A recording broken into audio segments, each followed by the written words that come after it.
Muatan listrik. Pernahkah kamu menggosok pakaian? Apa yang terjadi ketika kamu menggosok pakaianmu yang memiliki bahan nilon atau bahan tipis lainnya dengan setrika panas? Benar, kamu akan merasakan seakan-akan baju itu tertarik oleh setrika dan terdengar bunyi gemercik. Mengapa ini dapat terjadi? Setrika panas akan memudahkan terjadinya perpindahan muatan, serta baju kering dan tipis ini akan lebih mudah menimbulkan sifat kelistrikan.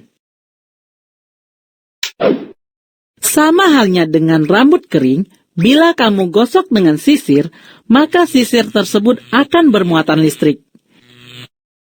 Jadi, mengapa harus kering?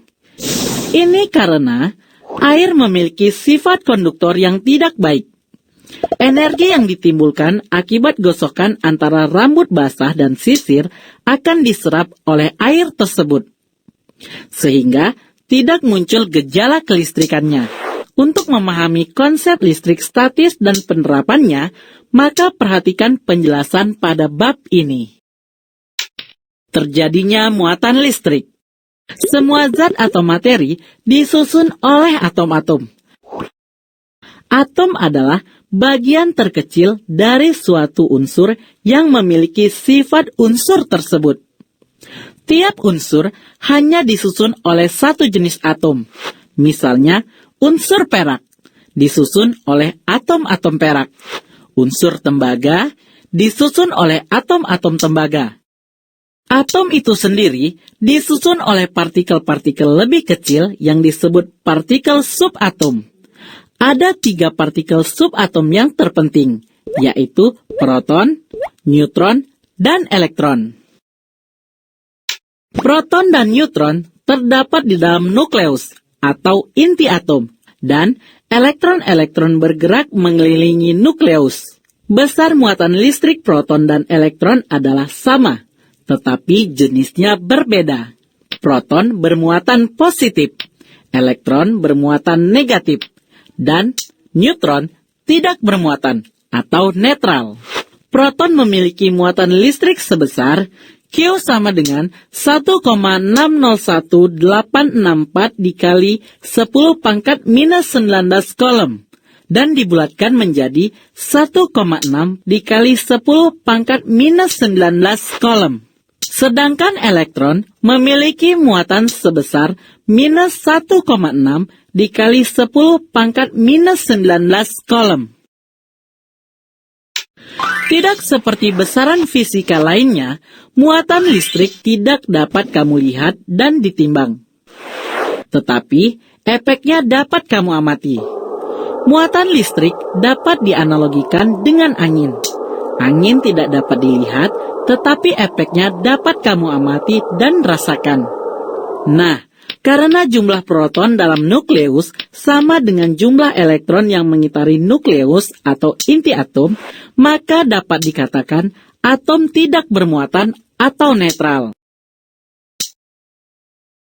Dalam nukleus, proton diikat kuat sehingga sangat sukar dilepas dari atom. Sebaliknya, elektron yang letaknya agak jauh dari nukleus yang dapat lepas dari atom. Ketika satu atau lebih elektron keluar dari atom, artinya atom diionisasi dan menjadi ion positif.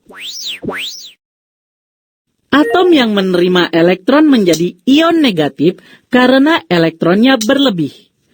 Untuk dapat mengamati efek dari muatan listrik, mari kita lakukan kegiatan sebagai berikut. Sediakan mistar plastik, sobekan-sobekan kertas, dan kain wol kering.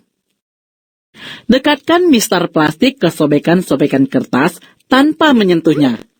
Amati apa yang terjadi.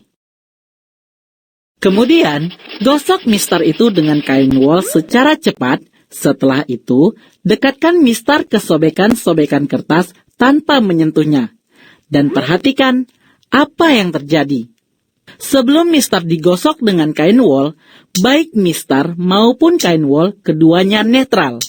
Namun, setelah digosok dengan kain wol, sejumlah elektron dari kain wol berpindah ke mistar. Hal ini menunjukkan bahwa benda dapat bermuatan listrik dengan cara digosok.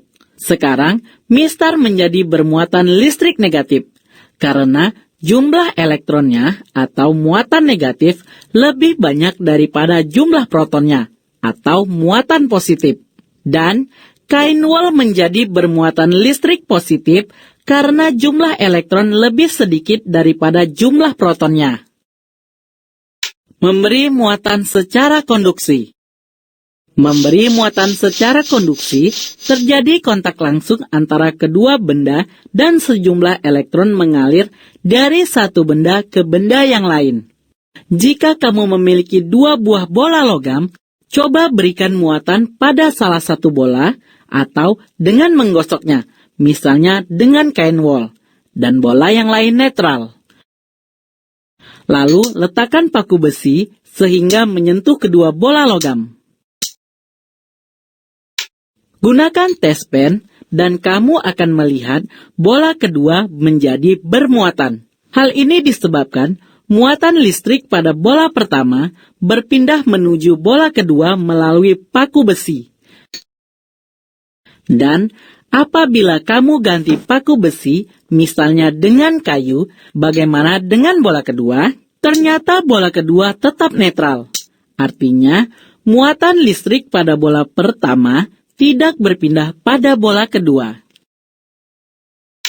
Paku besi ini kita golongkan sebagai benda konduktor listrik, karena dapat menghantarkan listrik. Sebaliknya, kayu dalam hal ini kita golongkan sebagai benda isolator atau benda yang tidak dapat mengantarkan listrik. Hampir semua jenis logam seperti tembaga, aluminium, perunggu merupakan konduktor yang baik.